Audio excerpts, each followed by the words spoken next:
I'll just tell you who we've got at the top table. Sorry, I'm rushing ahead of myself here. Lilian, who's convener of Unison Scotland. Drew Smith, Labour MSP, sorry, at the end of the table there.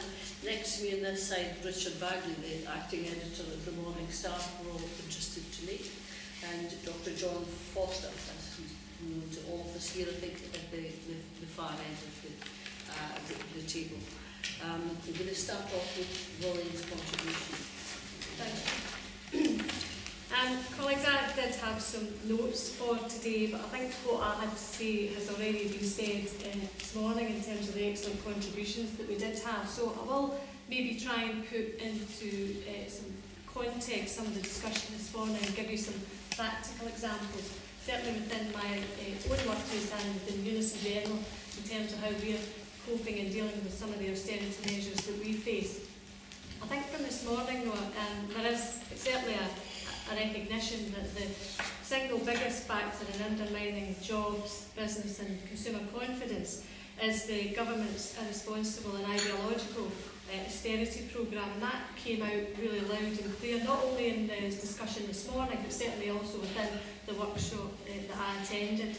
We heard from colleagues this morning, in particular Lynn Henderson highlighted some of the issues around the current analysis and the figures that we're faced with at the minute, suggesting that 6% of the austerity measures have been practically put into cuts, only 6%, which means for our members there's huge issues that we as activists and trade unions need to support members through those additional cuts that we see coming down the road, and some of those were discussed certainly in the session that I was in the workshop, and I'm sure in others there were as well.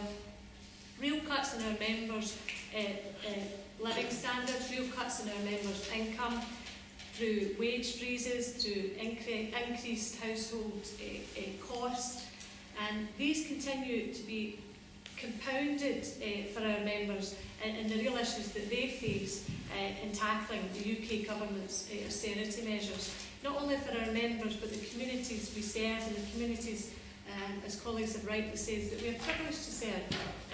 Those issues are real and live, and if you put into context Lynn's contribution that only 6% of those cuts have been implemented, then we can see the real issues that we face going forward.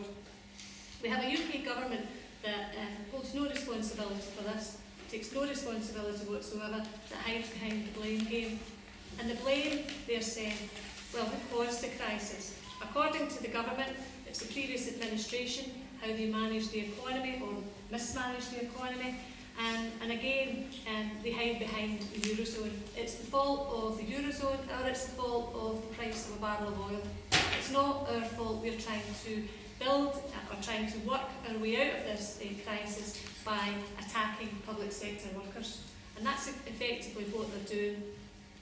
The blame game from the government and their response is to blame the growth or lack of growth and rising unemployment and the external factors that I've highlighted to you. Again, colleagues, this has been compounded by the cuts agenda, and the cuts aren't logical, they are ideological, and we all appreciate that, we all fully understand that. But it's how then do we get that message back out to our communities, our workplaces, and indeed our own members within our own unions. And I think we have already an agenda through the People's Charter, through Unison's Manifesto for Public Services, which you all have a copy of on your seats. We have an agenda, and it's about us getting our agenda across and taking that agenda into the workplaces and into the communities. An agenda that looks at the democratic priorities. And that means putting our people, our class, first and foremost at the top of that agenda and taking that forward. And again, colleagues have mentioned this morning that we are in a debate or entering into a debate around the vision for Scotland, and that democratic discussion that's going on in terms of how or what you want to see Scotland look like. If we can, in fact, get into that discussion and move away from the process issues that we are currently faced around independence through the referendum, then I think that would be a step forward for us. And again, I think our priorities through Unison's manifesto and also through the People's Charter, those are the messages that we need to take into those debates and discussions. So what is the choice?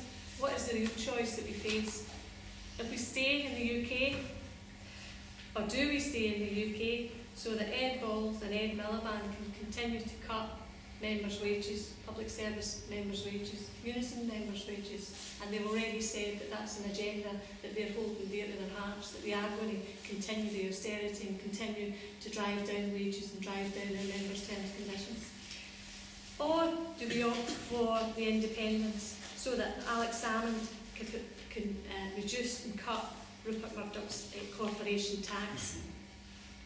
I would suggest to you, colleagues, that neither of these are a credible alternative for us in our agenda, and we need to take that agenda and drive it, as I said earlier, so that our ordinary members of our communities, our members, our class, can have that voice raised, and it's up to us, through our trade unions and through our community groups that we are all active in, to have that voice raised within those forums. Again, colleagues, the manifesto that Unison has put forward for the current upcoming elections, I do want to, and I know that within the group that looked at the local government issues would probably have spent a bit of time in that and a bit of detail around it, but it is important because I think they are interlinked, and it is interlinked with the People's Charter, that we take those issues forward into the coming elections, and we need to put people on the spot, whether at hustings, whether at community groups or whatever, to say, here is our agenda. And we hear often about the political agenda from the UK government or the SNP agenda, and I think in terms of reality, if I could give you an example of where our members are suffering real cuts in their terms, conditions and real cuts in pay, is around the pensions campaign. And we heard from Jackson this morning, who very well put forward the case around holding together the campaign on pensions and on public sector pensions, and spoke about the alternatives and the work that the STUC have been doing around that. I think we need to pose a question to the STUC General Council, and I say that as a member of the General Council. As a public sector worker, as a health worker, and I've worked in the health service for over 27 years, I personally feel let down. I personally feel let down by, when we went into this campaign, we were assured by all our unions that one day of action would not secure or sustain a campaign for decent and fair pensions across public sector and indeed in the private sector. We had a fantastic show of solidarity on the 30th of November. We had public sector workers, in particular health workers, out in industrial action for the first time in many years, and for the first time, I have to say, for a lot of those colleagues, it was the first time ever that they had taken industrial action. And then we sat back and the momentum was lost. However, I think we are now realising that the government's proposals around the pension reform are not something that we are prepared to or even consider or take forward. And in Unison, this week, Jackson already highlighted some of the work that's been done in some of the campaign in terms of targeted action. We are taking industrial action in Ayrshire and Arran Health Board. We will be bringing TSSU, sterilising services, out for 2 days this week. And indeed, in my own branch, Lanarkshire Health Branch, at the end of this month, on the 27th, Lanarkshire, Lothian and indeed Glasgow and Clyde will hit the financial sector. We will bring our finance colleagues out to say that this is not only about issues for our members, and Jackson highlighted that this morning around pensions, but the real issues, the underlying issues around that are the austerity measures and public sector cuts that we are faced with. We have lost numbers of staff, numbers of individuals through voluntary severance.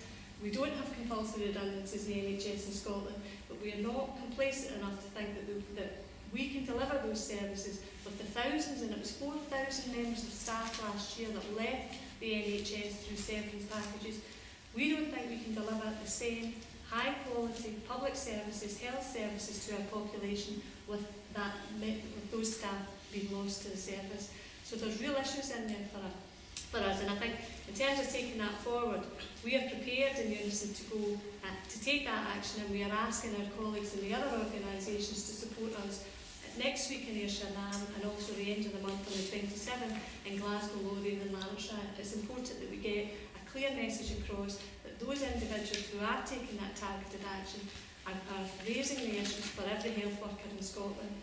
And Nicola Sturgeon, and I have a message for Nicola Sturgeon, Alex Salmond, John Swinney, if you're listening, if you care, you cannot hide behind Westminster and say a big boy did it and run away, because next week you will lay legislation to say that you are prepared to put your hand in my pocket, in our members' pockets, and take another 3.2% out of my pay without giving me any cost of living increase for the last 2 years.